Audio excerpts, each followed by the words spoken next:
I know you're out there. I can feel you now. I know that you're afraid. You're afraid of us. You're afraid of change. I don't know the future. I didn't come here to tell you how this is going to end. I came here to tell you how it's going to begin. I'm going to hang up this phone, and then I'm going to show these people what you don't want them to see. I'm going to show them a world without you.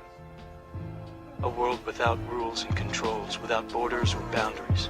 A world where anything is possible. Where we go from there is a choice I leave to you.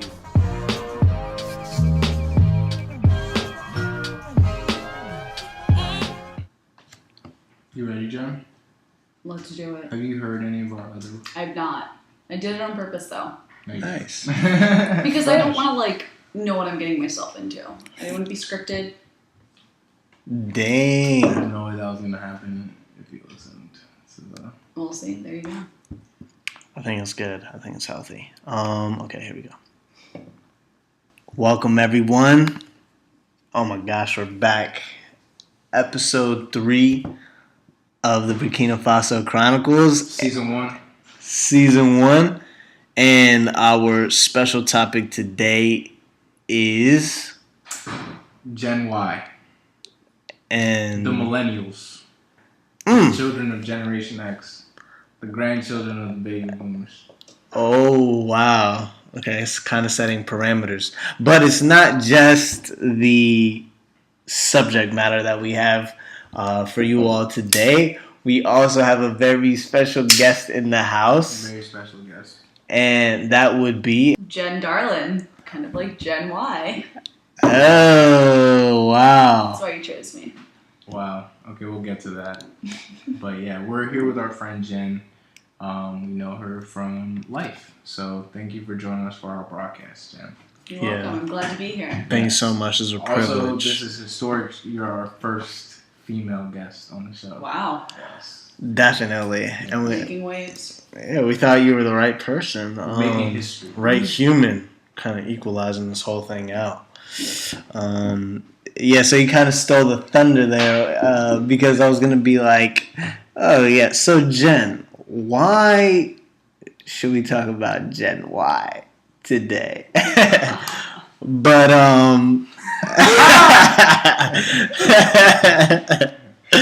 I guess, but before we get into why, kind of Joel, it's sort of the proper thing to do to kind of define our terms and what do we mean by Generation Y, the millennials, who is Generation Y? Okay, so I think I'm definitely not an expert, and that's where this always starts. Oh wow, it's always from I. Okay. I think generations are defined by the time period from which you were born. And in my opinion, I don't think you officially become a generation until you're all adults. I don't think 2000 to 2005 can be considered a generation yet because they're not adults. And I think the big hoopla being made about our generation is from the fact that we are turning of age. Everyone is becoming, a autonomous member of this society with the power to have an impact. So when we talk about Generation Y, we're talking about people born from 1986, 7 to 1994. Does that sound like a good? Well, all the fact checkers can check our facts, but that's who we're talking about when we're talking about this. Well, I would want to add. I want to see if we incorporate young teenagers into this, because that would be people born in 2000. Yeah, I guess I think people group them into. But what I'm saying is when they're adults, when someone who's born in 2002, they would be what 12. Right now, yeah, that'd be 12. Yeah, they can have a vastly different impact on society than me and you have. Ooh, okay. So maybe what do you say we go from freshman in college this year, so 18 years old. 18 is a good cutoff. Okay. And I think that would be 1994. 20. That's so 1996, like you originally said. Okay. And then what's the oldest we should go, Jen? Like, Jen, what do you think is the oldest in Gen Y that we can talk about? 30, 32, 34, 28? I would say someone born maybe 1985 and younger. So that's 29. Or 85. 34. 95, 2005, 29. Okay. Yeah. Ooh, so parameters are 1985 to 1996. Years That works. 18 all the way up to 29. 18 to 29? Yeah. Wow, I think dang, that worked out perfectly. Everything's working out perfectly today. Okay, nice. Hand rub. So when we talk about if you're in the listening range and you fall into the age range of Generation Y, you know what I'm saying? You're an insider. If you're not a part of this age range and you're listening, which a lot of, we have a lot of younger friends and we have a lot of older friends and colleagues, then, you can add some insight to this too, because, sometimes it's easier to speak on something when you're on the outside looking in, as opposed to being a part of the chaos inside. The relative chaos, indeed. Yeah. Definitely. I definitely always encourage listeners, audience, even cohorts to think critically on your own about would you determine 1829 being Gen Y, and then as we go through this process of conversation and dialogue, definitely think of your own thoughts as well. This is certainly not a top-down structure. Yeah, I think the only thing that Zane and I are experts on is ourselves. Ooh, nice. And even there, we can use some work. Do you know yourself, Gen Y? Do you know yourself moving forward by going backwards? Gen Y. So I guess to speak a little to the structure of conversation tonight. Can I just say that literally Q and my girlfriend just texted me back to back, bang bang, Gen Y. Wow. Let me tell you something else about Gen Y. I put my phone in another room because Gen Y is popping more than ever, is plugged in more than ever, and so I knew that somebody like Q and his girlfriend would hit up Joel on a night like tonight. It's every night. So yeah, like to the structure of conversation. Structure, please. We were thinking that we would move through each person's perspective of Gen Y, and then if they had anything, creative to add or not creative to add to the conversation, then that would be healthy. So kind of giving each person a soapbox moment to stand on, talk about Gen Y. A little bit of social commentary if you're from the 80s or the 90s or of that radio generation, and then giving us the opportunity to flex on adding whatever we would like to the conversation. So I feel like naturally Joel and I have been talking a little bit. We're going to start with Jen. We'll start with Jen. Okay, so a little bit of spontaneity here. And I guess part of this dream. It's a part of this podcast dream. You gotta let people just do their own thing. Oh yeah, definitely. So Jen, like if you have anything at all, please, on tonight's topic. And the thing, we knew you would have something to say. That's why we booked you. Is that so? Yeah, you're special, definitely. So Jen, tell us why we would pick you for Gen Y, or what do you have to say, the millennials?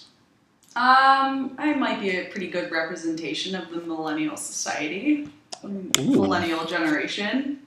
I would say what defines, when we were trying to set parameters, what defines our generation versus the Gen Z generation, whatever comes up. Again, we don't know the alphabet, Gen Y probs.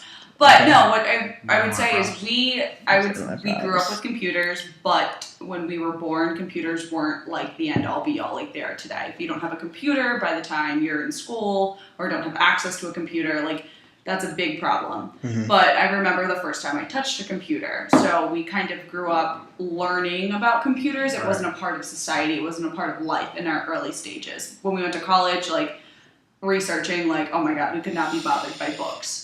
We had to do it online. And here's a library sciences, person studying that. But I do think, like, you know, I remember one time in college looking through at, like, what is it, the film of, like, old research. Mm-hmm. And I was like, I can't do this anymore. It's too slow. But anyway, so I do think that's something that sets our generation apart, is we kind of did know a little piece of life without computers, and then slowly became so immersed and so obsessed with computers or, you know, anything in technology. Screens on us. Mirrors. LSD?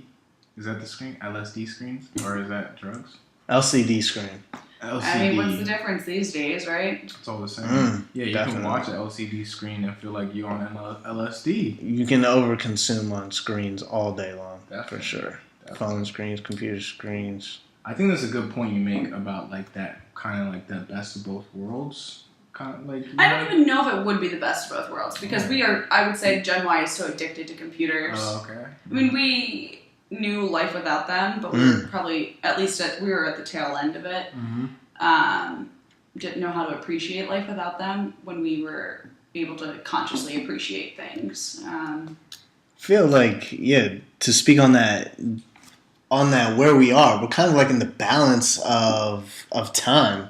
You know, it like Gen Y specifically, maybe not Gen Z. Like, you know, our parents, our grandparents, they spoke of times before. You know, they were a bit nostalgic on how things used to be, and even for us, like, we kind of have like a window back into the old worlds, quote unquote, in terms of, you know, less technology, but then in terms of the people who were born in 2000 or 1997 and later, and them being completely immersed in technology and having all these things at their fingertips, it's kind of like we have that outsider perspective in a way to be like, wow, like all you all know is technology as well. I mean, I think our generation had the awkward middle school dance. It's like a very popular reference. Like, oh, you couldn't touch boys. It was awkward human interaction. But now you look at current middle schoolers and they're on Instagram, and like life is dependent upon how many Instagram likes you can get. And it's not like, oh, I danced with a boy at the middle school dance.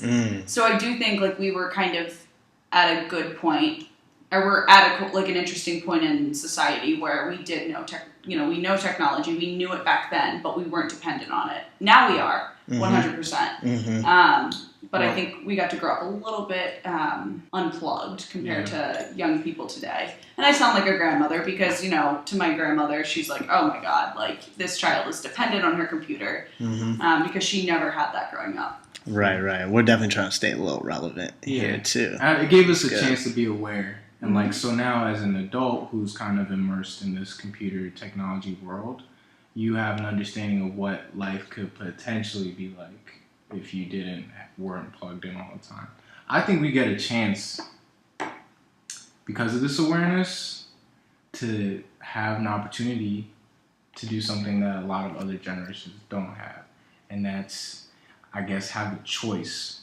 Because I do have a lot of friends who are immersed, the word we keep using, drenched in like information technology, like social media, things like that. But then I also have friends on the other side who have like that mindset of like a person who wants nothing to do with this. And I think that comes from that awareness of knowing like, okay, and being able to recognize that, you know, like, okay, something at the University of Maryland is the buses, the shuttle system. And you get on the shuttle, you know, like when we lived at Parkside, you get on the shuttle to go to Stan. You get on, if you're not talking to somebody, what you're most likely doing is looking straight at your phone. And if you ever look up when you're on that shuttle and you look around, you realize, wow, I'm part of this herd of sheep just looking at my phone. Oof. But that's one perspective. Another perspective you can have is, you know, in 1930, it was,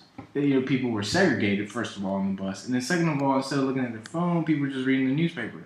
So that's kind of the point that, like, a classmate of mine made a while back and always stuck with me because my professor was doing the good old, like, shit on our generation for always having our face in our phones. Okay. And the kid raised his hand and he was like, you know what, Professor, you're right, but we can't just be absolute about it. Like, the way you're saying we're just closing off the world and like just paying attention to our phone, you know, I could be reading fucking BBC or something you don't have on hand right now and understanding what's going on the other side of Earth, and you would have to wait, 2 or 3 days to find that out. So Wow. I think it's about the perspective you have. I think taking out of Gen Y, kind of getting into something you're talking about is like, hey, maybe all peoples at different times are subject to being plugged into something. Yeah, some sort of something. Whether it's like newspaper, your phone, racism. Oh, wow. Okay, we're sticking on that one a little bit today. Yeah, plugged into something which can, drastically narrow your vision or even focus it sometimes as well. Or expand. Which is what I'm kind of arguing our generation has the opportunity to do. You can sit there and look at your phone on the shuttle and be like, I'm a sheep who's going to just keep strolling down this Instagram page. Or you can be like, you know what? I'm learning while I don't have to right now. I'm reading New York Times, or I'm reading my Twitter feed, which has professionals and academics and experts.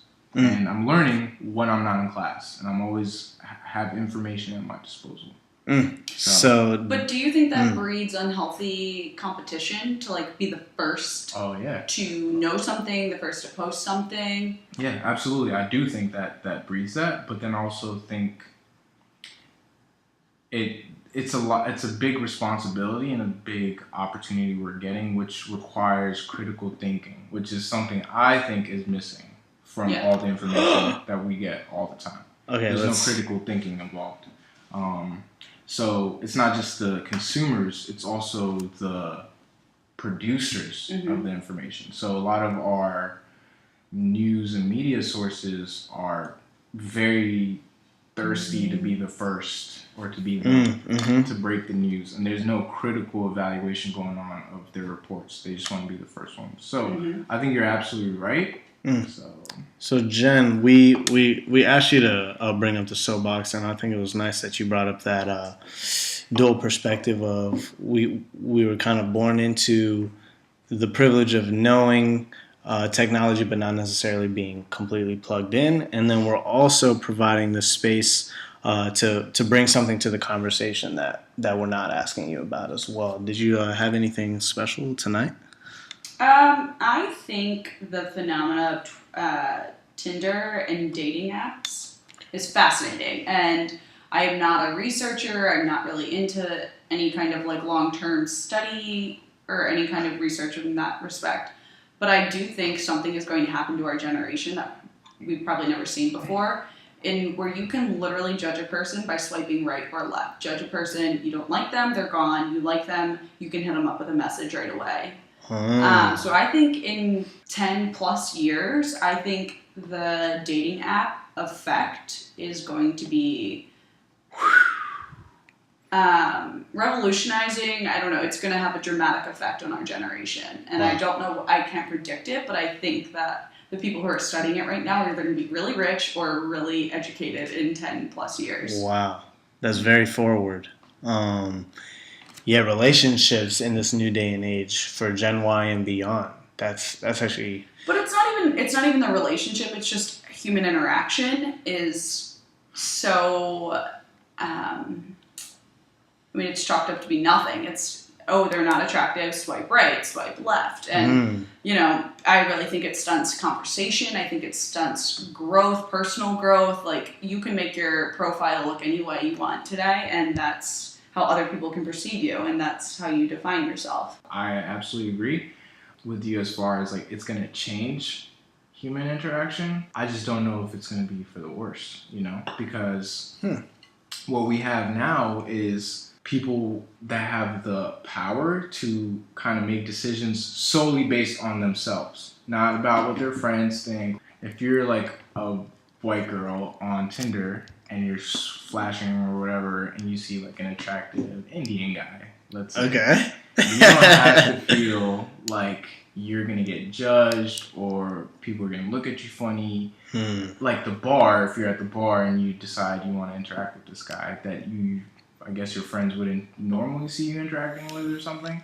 So now you have the freedom, because it's just you, to just act on your instinct and act on your impulse and act on your So it's unfortunate that people like that still exist today, but that's just reality. Right. And like this gives you the opportunity to like avoid some of that, you know? Yeah, so introverts can meet people through social media, but Jen, what do you think? How's a way that we can kind of like compensate for that very fast technological, communication medium when we're in person? What's something that we can do to still be able to interact? Well, okay, here's one thing. Asking someone how they are is such an underrated question. How do you start a social media conversation? What's up? Hi, what's up? Do people ever actually answer what's up or how are you? I think it's something that doesn't happen anymore. And a lot of my friends have noticed, and I do think this comes back to our Civicus program, like you have to actually engage with someone to understand their perspective, to understand their experience. You say what's up like it's no big deal. What up? Like we were raised, what's up? And no one actually waits for the answer. Nope. Because not even the how are you. Exactly. How are you is just like a courtesy thing back. You're not really expecting it. I mean, what's up is the new hello. Like it's you say what's up back, and I think it's so interesting. And I think a way to mitigate all of that is stop, look in someone's eyes, and say, "How are you?" And if they go, "Oh, I'm great," no. So like, tell me about your day, or how was take it back to something else they've talked about. Get to know the person. And I think you can gather so much from what they do and don't say and just go from there. But what's up or what up is defining of our generation. No one actually cares. They pose a question and they don't wait for the answer. Just like social media. It goes so quickly. But I say in a person-to-person experience, ask a person how they are and make the answer happen. Whether you have to ask again, ask in a different way, make sure it happens. So prompting people to dig just a little bit deeper. And it's funny, I have one friend at work who I G-chat her, and I say, hey, how are you? She goes, I hate that. And I was like, what are you talking about? She goes, I hate it. If I have something to tell you, I'm going to tell you. And I was like, so really, if you're having a really bad day on the inside, you're going to come out and G-chat me and say, oh, I'm upset about this, this, and this, and this. She goes, no. And I was like, well, how are you ever going to talk about it? How are you ever going to get it off your shoulders, off your chest? And she's like, but you always ask me how I am, and it's annoying. And I think it's so interesting of our generation because when people do it, it's so weird that it makes you feel uncomfortable. You have to talk about inside. It's not we post things publicly. We are such a public generation, but is it really how you feel? And no one ever stops. If you tweet something, does anyone ever respond right back to you and say, well, why? Why do you feel hungry? Or why do you feel this way or that way? Yep. Wow. So levels to the interaction, levels to self. Avicii, he's getting to the point of things. Levels. Yeah. I think... Exactamo. Okay, so we're speaking from a place of privilege. Yes. Because we're plugged the fuck in. We're all sitting with our MacBooks right now. Okay, guilty. So guilty as pleasure. So we're definitely speaking for a type of person and a type of person that's engaged. Okay. I guess my perspective comes in because my field and what I'm working in is about... Wait. So is this about to be your soapbox for Genoa? A little bit of a soapbox, but I've been soapboxing the whole time. Okay, so Joel, let's shift into your perspective on this whole Gen Y thing.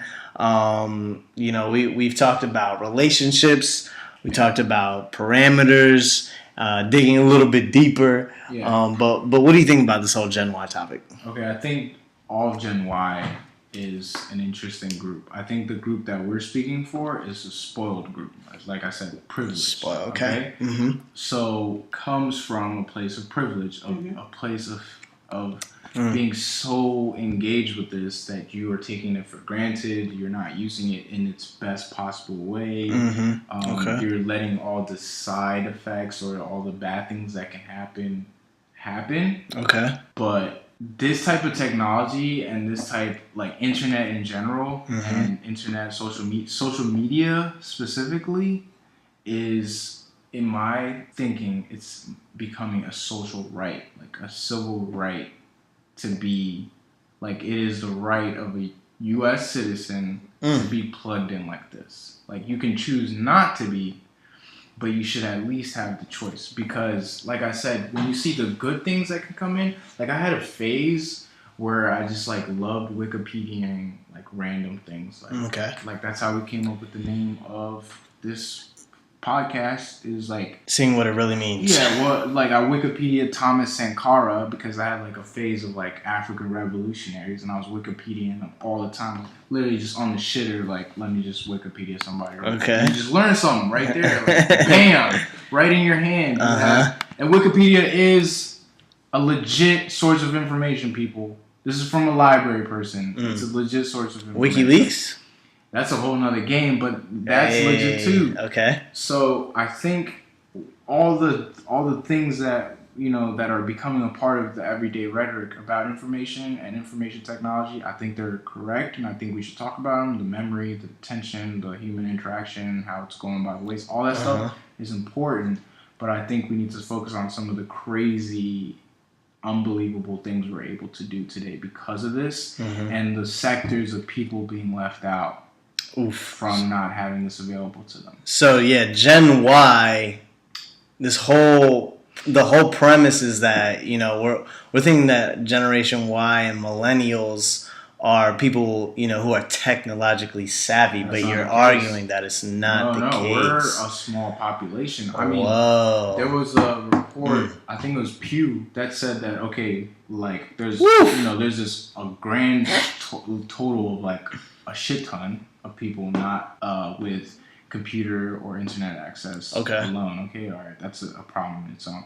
But then another report said that most Black and Latino young people access the internet through their phone. Like they don't have a computer, they use their phone, and the phone is becoming the biggest.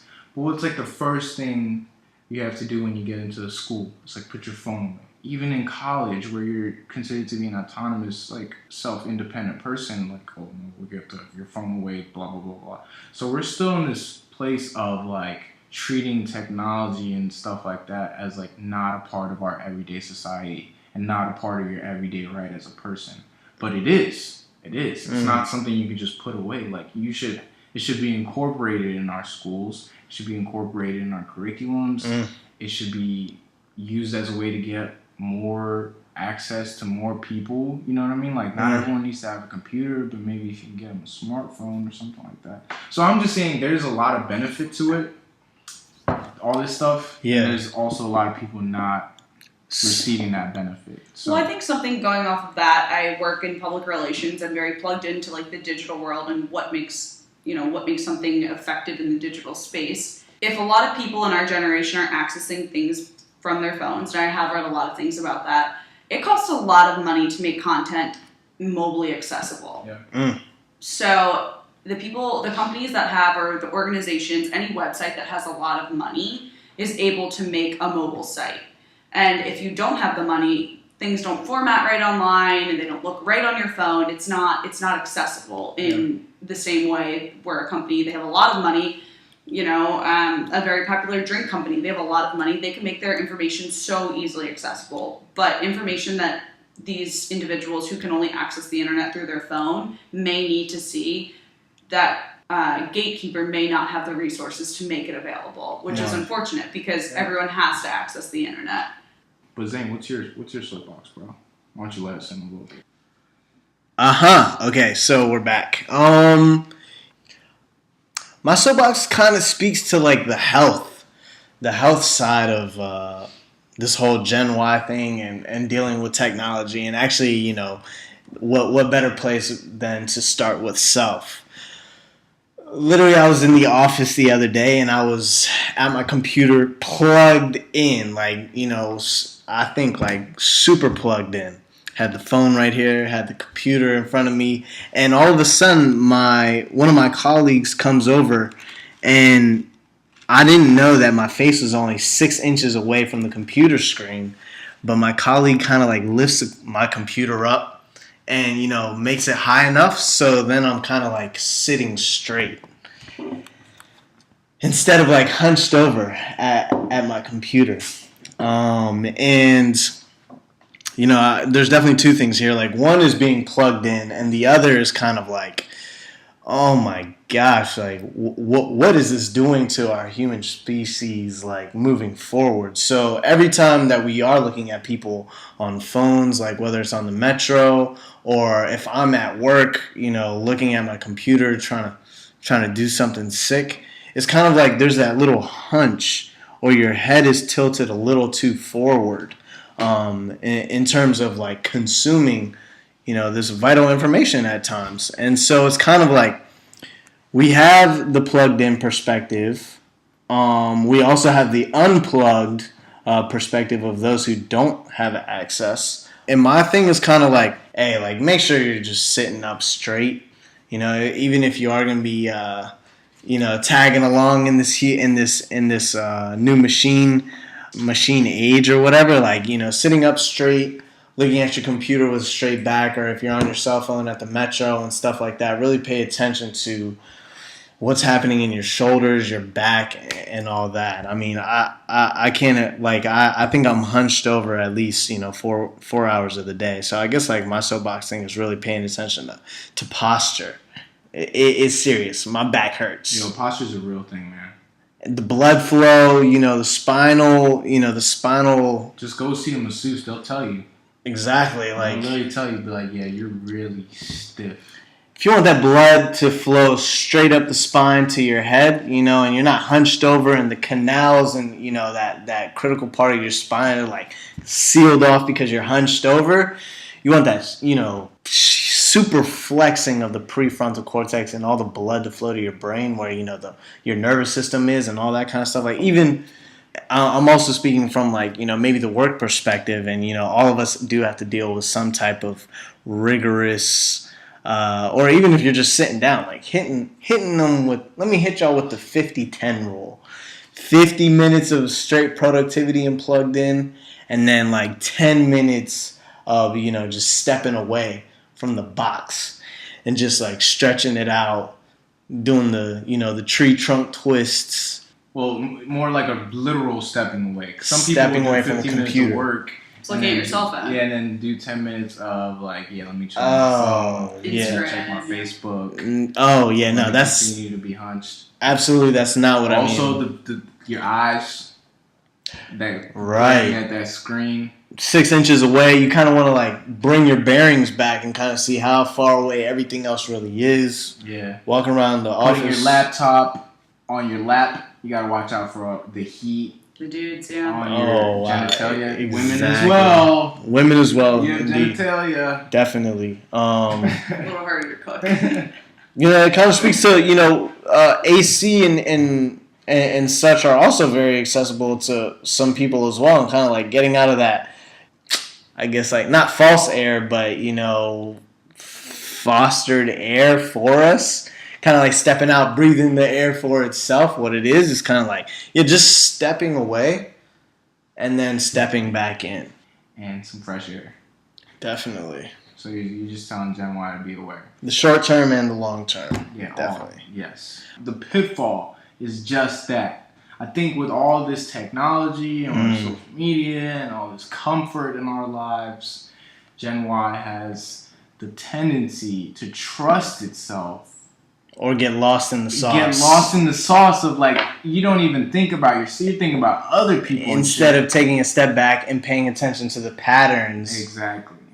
And you're more worried about appearance. You're worried about that thing, posting that sick post at night rather than that you're a morning person. Yeah. And you should be asleep. Exactly. Pay attention to the patterns, follow the omens, wake up early instead of doing yourself in at night. Okay. Jen?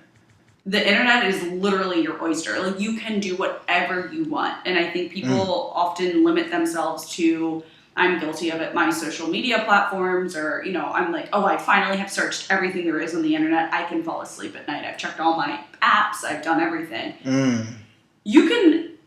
There are games on the internet where you can make a difference. I don't know how reliable they actually are. Like the rice game. Like, you can actually make a difference. You can read any language you want. You can do anything you want. You can understand anything. And I know I'm being naive when I say anything, but you have access to way more than we even understand. If you want to learn how to code, if you want to learn how to be an engineer, you can do that through the internet. You can do it as like a 5-year-old now. You can do everything You can learn you how want, to code. which is really cool. But I mean, why? We've got plenty of social media things right in front of us. Like, why do we need to go, learn about a different country or something you have no clue about? But the Wikipedia game, going back to that, we used to play it in high school. You type in a word, someone starts with a word, you type in a word in Wikipedia, it takes you to a link, you click on a link in there, and you get lost in the internet. And I think people would say it's unhealthy. I think it is healthy because you can pick up anything you've ever can imagine, plus more, and get lost and learn. Mm-hmm. Wow. Provides opportunity. Dang. Good points. Zane? I think I'm going to build on that energy of, the greatest potential, or even starting with the positive first and saying that, and then I'll hopefully wrap up the negative. But the greatest potential that Gen Y has is kind of like, we have Wonderland at our, disposal. We can go down the rabbit hole as far as we want to go. Whether it is researching how to code and create your own program, to literally watching the most graphic documentary on, the place that you would love to travel in the world, like by way of a screen. I think that is like, you can gain inspiration, you can gain knowledge, you can gain information in terms of your job. Like, everything is so readily accessible that if you know how to apply the things that you're consuming, boom, you can turn that thing over in a second. Mm-hmm. Greatest downfall or the pitfall, I think trying to spin this back into another positive way would be, hey, like, when we look into the screens, of our computers and our phones, there's wonderlands. You can literally go anywhere you want by the keyword that you want to search by.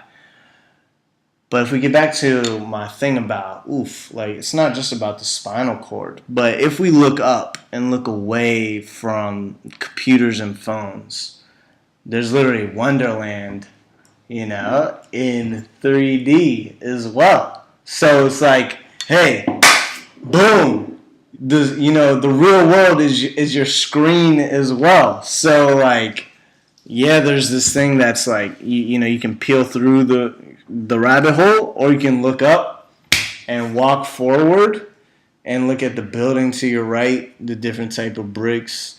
You look at the real life is the best HD. Yes, wow, 3D HD. Even if you have bad vision, it's still the best because you throw on some glasses. It's got 5 senses. Yeah, we don't have that in Gen 1.